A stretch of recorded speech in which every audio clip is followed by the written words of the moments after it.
Hey guys, welcome back to TechMan. Today, let me show you how to migrate servers in Call of Dragons. To migrate servers in Call of Dragons, start by opening your world map and zooming out until you can access the server overview icon in the bottom right corner, which shows all available realms and their current status. From there, select a specific server to check whether migration is currently open, because transfers are only allowed during active migration phases, when certain rooms temporarily accept incoming players.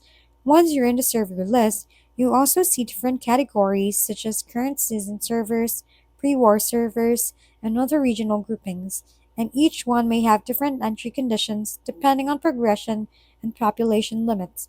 You can tap into the migration rules section in the top interface to review important details like a season phases, restrictions, and specific requirements that must be met before transferring, since not all servers allow free movement at all times.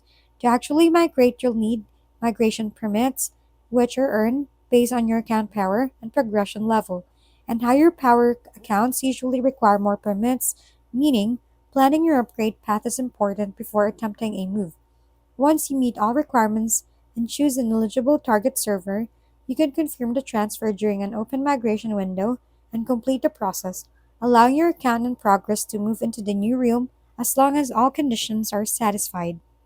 If we've been helpful, kindly give us a thumbs up and don't forget to hit the subscribe and bell button for more contents. For any questions and suggestions, comment down below.